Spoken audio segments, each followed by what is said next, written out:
अस्सलाम वालेकुम dear students. Lecture number 4 तक हमने ग्रुप की बेसिक डेफिनेशन और उसके इंट्रोडक्शन के बारे में तफसील से पढ़ लिया।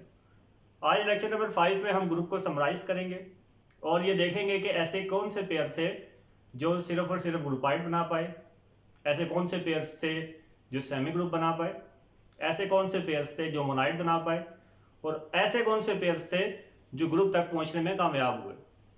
तो सबसे पहले हम बात करते हैं नेचुरल नंबर के बारे में। तो नेचुरल नंबर अंडर डिवीजन हमें मालूम है कि वो कोई भी प्रॉपर्टी को सेटिस्फाई नहीं कर पाए थे, इस वजह से वो कोई भी ग्रुप नहीं बना पाए। नेचुरल नंबर अंडर सब्सट्रैक्शन भी कोई भी प्रॉपर्टी सेटिस्फाई नहीं कर पाए थे। और अगर हम बात करें नेचुरल नंबर अंडर एडिशन, तो आपको स्टूडेंट्स नजर आ रहा है कि ये पहली तीन प्रॉपर्टीज को सेटिस्फाई कर रहा है। जैसा कि मैंने आपको लेक्चर नंबर 1 में बताया था कि ऐसे पेयर्स जो सिर्फ और सिर्फ एक प्रॉपर्टी को सेटिस्फाई करते होंगे वो पेयर्स क्या कहलाएंगे, अलजेब्राइक स्ट्रक्चर या ग्रुपाइड। और ऐसे तमाम पेयर्स जो क्लोजर प्रॉपर्टी और एसोसिएटिव प्रॉपर्टी, इन दोनों प्रॉपर्टीज को सेटिस्फाई करते होंगे वो तमाम पेयर्स क्या कहलाएंगे, सेमी ग्रुप। और इसी तरह ऐसे तमाम पेयर्स जो क्लोजर प्रॉपर्टी, एसोसिएटिव प्रॉपर्टी और existence of identity means identity property को सेटिस्फाई करते होंगे, ऐसे तमाम पेयर्स को हम मोनाइड कहेंगे। एंड द लास्ट वन कि जिसमें चारों प्रॉपर्टी सेटिस्फाई होती होंगी, उन तमाम पेयर्स को हम क्या कहेंगे, ग्रुप कहेंगे। अब नेचुरल नंबर अंडर एडिशन के केस में अगर स्टूडेंट्स आप देखें तो एग्जिस्टेंस ऑफ इनवर्स के अलावा बाकी तीनों प्रॉपर्टी सेटिस्फाई हो रही हैं। इसका क्या मतलब हुआ कि natural number under addition monoid बना रहे हैं। तो आप मोनाइड की एग्जांपल में नेचुरल नंबर अंडर एडिशन को लिख सकते हैं।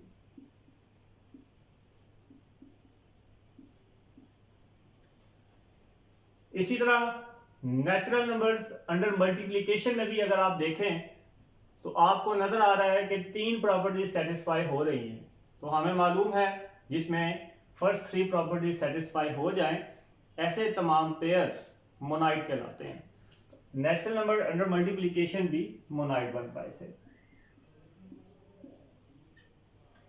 इसी तरह अगर इंटीजर्स के बारे में बात करें तो अगेन इंटीजर्स अंडर डिवीजन कोई भी प्रॉपर्टी सेटिस्फाई नहीं कर पाए थे। अंडर एडिशन हमारे पास चारों प्रॉपर्टी सेटिस्फाइड है। इसका क्या मतलब हुआ कि इंटीजर्स अंडर एडिशन ग्रुप बना रहे हैं। तो आप ग्रुप की एग्जांपल में इंटीजर्स अंडर एडिशन को लिख सकते हैं। इसी तरह इंटीजर अंडर सब्सट्रैक्शन की अगर बात करें तो सिर्फ और सिर्फ एक प्रॉपर्टी सेटिस्फाई हो रही है and the property is closure property. तो हमें मालूम है कि ऐसे तमाम पेयर्स जो सिर्फ और सिर्फ एक प्रॉपर्टी को सेटिस्फाई करते हो, क्लोजर प्रॉपर्टी को सेटिस्फाई करते हो, ऐसे तमाम पेयर्स ग्रुपाइड कहलाते हैं। तो ग्रुपाइड की एग्जांपल के लिए इंटीजर्स अंडर नेगेटिव को लिख सकते हैं। अगर हम बात करें इंटीजर्स अंडर मल्टीप्लिकेशन के बारे में तो यहां पे अगेन हमें नजर आ रहा है कि तीन प्रॉपर्टी सेटिस्फाई हो रही हैं। तो इसका क्या मतलब हुआ कि अंडर मल्टीप्लिकेशन इंटीजर्स मोनाइड बना रहे हैं। तो आप इंटीजर्स को मोनाइड की एग्जांपल्स में लिख सकते हैं। रियल नंबर की अगर हम बात करें तो रियल नंबर अंडर एडिशन हमें नजर आ रहा है कि वो ग्रुप बना रहे हैं क्योंकि उसमें चारों प्रॉपर्टीज सेटिस्फाइड हो रही हैं। तो आप ग्रुप की एग्जांपल में रियल नंबर अंडर एडिशन को लिख लेंगे। इसी तरह रियल नंबर अंडर सब्सट्रैक्शन की अगर हम बात करें तो सिर्फ और सिर्फ एक प्रॉपर्टी सेटिस्फाई हो रही है। तो ऐसे तमाम पेयर्स जिनमें सिर्फ और सिर्फ एक प्रॉपर्टी सेटिस्फाई हो रही होती है, इन तमाम पेयर्स को हम क्या कहते हैं, ग्रुपाइड कहते हैं।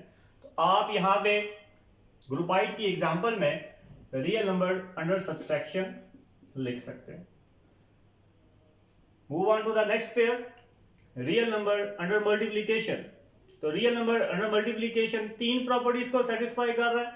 तो इसका क्या मतलब हुआ कि under multiplication real number monoid बना रहे हैं।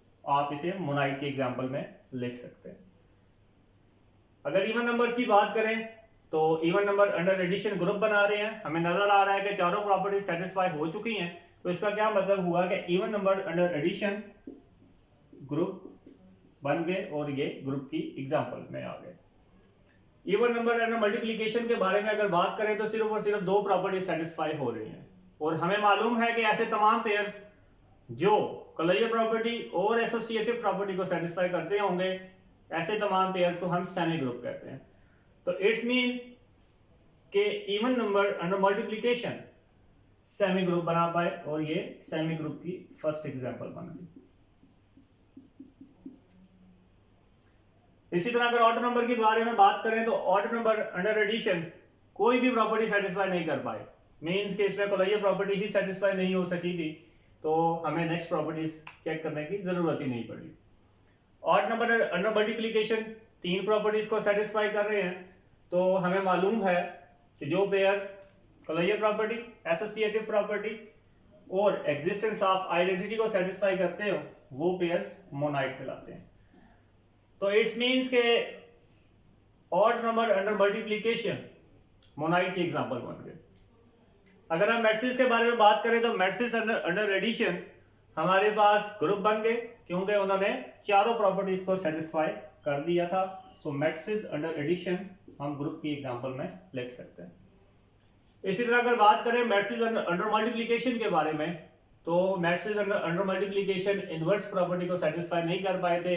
इसके बारे में हमने लेक्चर नंबर 4 में बात की थी कि अगर हमारे पास इसका डिटर्मिनेंट 0 आ जाए तो इसका क्या मतलब हुआ कि हम इनवर्स मालूम नहीं कर सकते। मगर अगर क्वेश्चंस में कहा हो कि इसका डिटर्मिनेंट जो है वो 0 के इक्वल नहीं है तो ऑब्वियसली फिर मैट्रिसेस अंडर मल्टीप्लिकेशन भी ग्रुप बन जाएंगे। बट जनरल केस में मैट्रिसेस अंडर मल्टीप्लिकेशन ग्रुप नहीं बन पाए due to lack of inverse property. तो क्योंकि ये तीन प्रॉपर्टीज को सेटिस्फाई कर रहा है, इसका क्या मतलब हुआ कि मैट्रिसेस अंडर मल्टीप्लिकेशन भी मोनाइड बना पाए। अब स्टूडेंट्स देखें ऐसे तमाम ग्रुप्स जो सिर्फ और सिर्फ तीन प्रॉपर्टीज सेटिस्फाई कर पाए मगर उनमें इनवर्स प्रॉपर्टी एग्जिस्ट नहीं कर पाई, हम अगर वो एलिमेंट उनके अंदर से निकाल दें, अगर वो एलिमेंट निकाल दें तो फिर इसका क्या मतलब हुआ कि वो एलिमेंट भी ग्रुप बन सकते हैं। तो स्टूडेंट्स इससे नेक्स्ट लेक्चर में हम बात करेंगे एबेलियन ग्रुप के बारे में। हम वहां देखेंगे कि एबेलियन ग्रुप किस तरह से बनता है। इसका थोड़ा सा ओवरव्यू मैं लेक्चर नंबर 1 में दे चुका हूं।